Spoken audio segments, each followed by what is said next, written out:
Hello, everyone, and a warm welcome back. Today, we're diving into a topic that's the heart of every successful organization: talent management.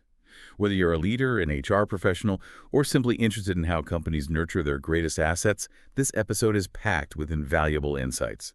Get ready to explore strategies for attracting, developing, and retaining top talent. Let's unlock the full potential of your workforce. Our mission in this deep dive, drawing from our core source, Module 8 Talent Management, is basically to unpack the intricate layers of how organizations can not just manage, but, well, truly optimize their human potential. So what exactly do we mean when we talk about talent in a professional setting? It's got to be more than just who shows up for an interview, right? Absolutely. That's a really crucial distinction to make right off the bat. When we talk about talent in like an organizational context, our source makes it clear it's far broader than just a handful of high potential. Right, those few star players. Yeah. Exact, or those superstar employees everyone points to. It really encompasses the full spectrum of an individual's skills, their abilities, accumulated knowledge, practical experience, and their commitment. Commitment to? Okay. Yeah, their dedication and how aligned they are with the company's goals. It's more of a holistic contribution. And what's often missed, I think, is that talent isn't static. It's not a fixed thing. It's dynamic. It can and really should be continuously developed and grown over time within an organization. Think of it less as like a finite resource you just hire. And more like something you cultivate. Precisely, like a living ecosystem you actively nurture. That's a really important perspective. So it's not just about the inherent abilities someone walks in with on day one. At all. But their capacity for growth and the ongoing value they bring. Okay, so given this broader view of talent, how does that shape the larger concept of talent management as, well, a strategic thing? Well, if talent is that expansive, then talent management itself is that deliberate, integrated approach an organization takes. It's about how they attract, develop, motivate, and ultimately, retain their high-performing and high-potential employees. It really marks a significant shift from, say, traditional HR functions, which often worked in silos. Right, like separate departments doing separate things. Yeah. Here it's viewed as a holistic, continuous cycle, not just a series of disconnected tasks. And what's truly fascinating, and I think often underestimated, is how directly talent management hits the bottom line. Okay. And how it ensures that long-term organizational sustainability. In today's world, the whole VUCA thing, volatile, uncertain, complex, ambiguous, effective talent management isn't really a luxury anymore. It's pretty foundational for getting any kind of competitive advantage. It's what allows for solid succession planning. It fuels innovation because you have this skilled, engaged workforce. Right. And it dramatically impacts overall organizational performance, resilience, even the company's reputation. Without it, companies are just constantly reacting, not leading. That's a powerful claim, linking it so directly to competitive advantage and sustainability. So here's where it gets really interesting for us as listeners. Whether we're leading a team, maybe building one, or even just thinking about our own careers. Beyond these big strategic points, what are the tangible sort of day-to-day benefits that effective talent management actually brings? How does it make the workplace better for everyone involved? Oh, the benefits are incredibly tangible. They address some of the most persistent headaches organizations face. Firstly, you often see a significant increase in productivity. Makes sense, right? Yeah, I hope so. When employees are thoughtfully placed in roles that use their strengths and they're constantly being developed, they just perform better. And this isn't just like gut feeling. Studies consistently show that companies with mature talent management practices can see, get this, up to 20% higher revenue per employee. 20%. Wow, that's not small change at all. Exactly. Secondly, there's a marked reduction in employee turnover. When people feel genuinely valued, when they see clear paths for growth and the company invests in them, they're far less likely to leave. And this isn't just about saving recruitment costs, though that's part of it. It's about keeping that institutional knowledge and continuity, which are, frankly, priceless. This leads directly to improved employee morale and engagement. A supportive environment where growth is encouraged just makes people happier, more invested. More committed. Yeah, more committed to the company's success. Then, on a more strategic level, it cultivates stronger leadership pipelines. So instead of scrambling when a senior role opens up, you have this pool of prepared, capable people ready to step in. Smooth transitions. ensures smooth transitions, sustained leadership quality, and maybe most critically today, with things changing so fast, it significantly enhances organizational adaptability and innovation. A well-managed talent pool means the company can pivot quickly, reskill folks, develop new solutions when the market shifts. Ultimately, all these benefits combine to create not just a productive workplace, but a thriving, sustainable, and even anti-fragile organization. Anti-fragile. I Yeah. love that term. It's about building resilience, yes, but also that capacity to actually thrive amidst chaos.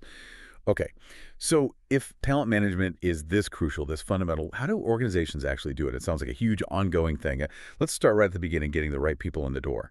How does strategic recruitment fit into this picture? Going way beyond just, posting a job ad and hoping. Right, you've hit on the core challenge there. Strategic recruitment. Within this whole talent management framework, it's about proactively building your workforce.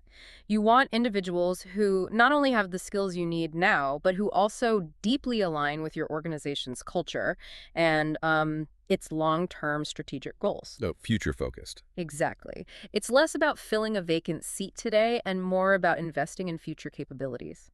It starts with employer branding. Okay, what's that exactly? It's about crafting and consistently projecting an attractive image of your company.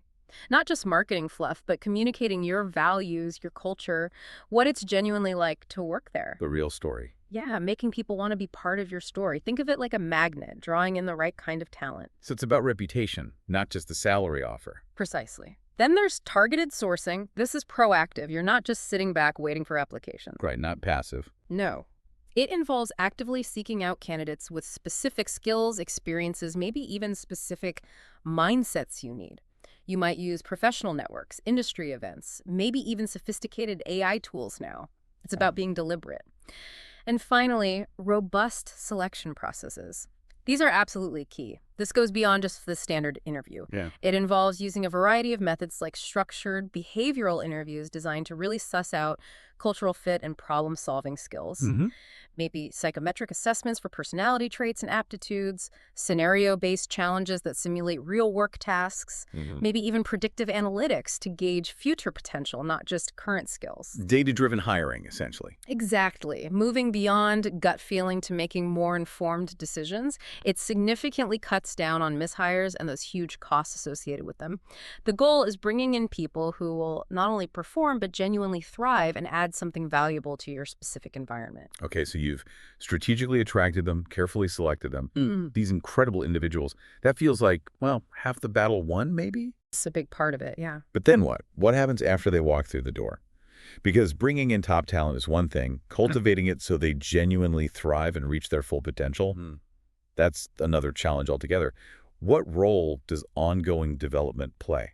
Development isn't just essential, it's absolutely continuous. It really starts the moment someone joins, often with a good, structured onboarding process. It's about systematically enhancing employees' skills, their knowledge, their abilities to meet not just the current job needs. But future ones, too. Exactly, to prepare them for future organizational needs and challenges.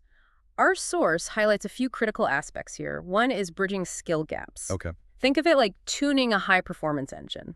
If your design team suddenly needs to get good at some cutting-edge VR software. Right. New tech emerges. Development focuses on specific training for that, addressing that deficiency. It ensures all parts of the engine are running smoothly, and the company can grab new opportunities. So it's less about generic one-size-fits-all training and more about precision intervention. Targeted help. Exactly. Highly targeted. Yeah. It also involves providing clear career progression pathways, showing employees how they can actually grow within the company. Seeing a future. Yeah, maybe moving from an individual contributor role to a team lead, or even into a totally new department. That visibility is a massive motivator, and this continuous investment in their future directly feeds into employee engagement, makes them feel valued, intellectually stimulated, deeply committed. They see a future for themselves there. So how do companies do that? What are the methods? Oh, there's a whole toolkit. Formal training programs, certifications, sure, but also one-on-one mentorship from experienced leaders, structured coaching to refine specific skills or behaviors, giving people stretch assignments but push them out of their comfort zone a bit, Let them learn new things on the job in a relatively safe way. Learning by doing. Right. And fostering a culture of continuous learning where curiosity is genuinely encouraged and, rewarded. It's about creating an environment where learning isn't just an event you schedule, it's like a daily habit. Finding and developing talent. Hmm. Definitely complex. But retaining it, especially now, today's landscape is so competitive, skilled people have loads of options. That feels like a constant uphill battle. It really can be. After all that effort to bring them in, grow their skills, help them advance, you absolutely do not want them walking out the door. What are the core, most effective strategies for talent retention? You're spot on. Retention is often the make or break piece of the puzzle. It's about cultivating an environment where employees genuinely want to stay, where they want to contribute their best work and see a long-term future for themselves. Our source points to several critical factors. First, competitive compensation and benefits. That's foundational. Fail stakes, basically. Pretty much. Fair pay, good health packages, retirement plans. If you're not competitive here, other efforts often fall flat. But it's definitely not just about the money. Beyond that, a positive work environment is absolutely paramount. This means fostering a supportive, inclusive, respectful culture. Psychological safety is huge here. Feeling safe to speak up, contribute. Exactly. Employees need to feel they belong, that their voice matters, that they can be themselves without fear of negative judgment. So it's about the feeling, the culture, not just the ping pong table. Precisely. Though ping pong to be nice too. Next, regular recognition and rewards for contributions, big or small. Acknowledging effort reinforces their value. It's about saying thank you meaningfully.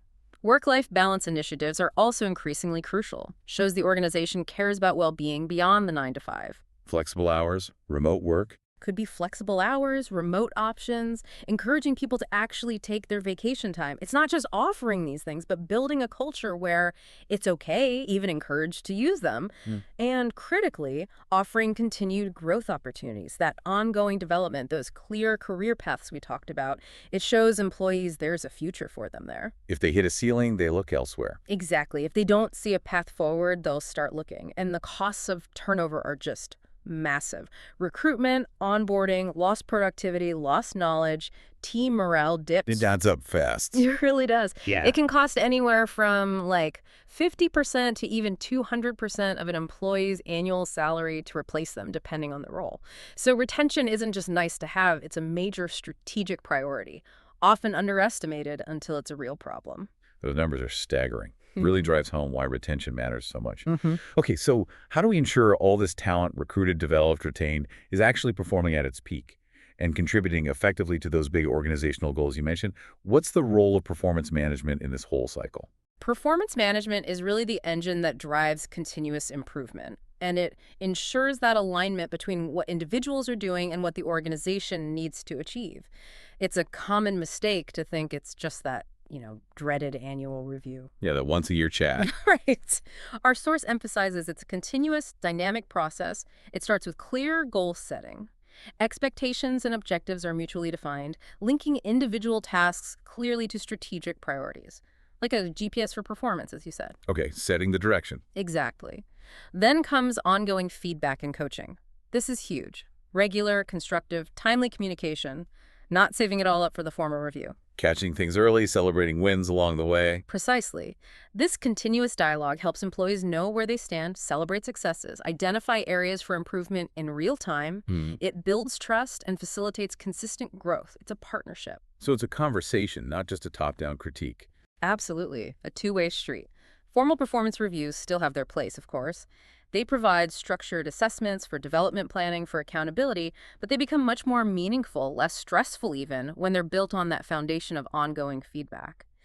And finally, linking performance to rewards, making sure high achievement is recognized and incentivized, reinforces the behaviors and outcomes you want to see. Bonuses, promotions, recognition. Yeah. Could be bonuses, promotions, public acknowledgement, development opportunities. Performance management feeds directly back into development plans by pinpointing specific skill gaps or growth areas. And it really helps retention, too, by ensuring employees feel supported, challenged, and that their contributions are seen, measured, and genuinely valued and rewarded. It kind of closes the loop, showing how all these pieces work together. That brings us to a really interesting point then. If talent management is this interconnected system, this cycle, and we know talent needs are constantly shifting, the world's evolving so fast, How might leading organizations continually adapt their talent management strategies, not just to keep pace, but to actually lead the charge into the future of work? What does that next frontier look like? That's the million-dollar question, isn't it? And probably worth more. Our source suggests the future isn't just about managing talent more efficiently, though that helps. It's about fundamentally rethinking the relationship between organizations and their people. Leading organizations are already moving beyond just managing talent. They're starting to think about co-creating careers with their employees, fostering hyper-personalized development paths. Co-creating careers. Yeah. It means leveraging things like advanced analytics and AI, not to replace human judgment, but to amplify human potential. Using tech to identify skills, predict future needs, match people to opportunities in ways we couldn't easily do before. It's about designing more agile talent ecosystems, systems that can fluidly adapt to change, focusing less on rigid job titles and hierarchies. And more on skills. Exactly, more on dynamic skill sets and capabilities. The future of work isn't just about adapting to change that happens to you, it's about proactively shaping an agile, empowered workforce that's ready for, well, pretty much anything. And that brings us to the close of our deep dive into talent management. Thank you for joining us today. We hope you've gained a clearer understanding of how strategic talent management can drive success and create a thriving work environment. Remember, investing in people is always a smart move.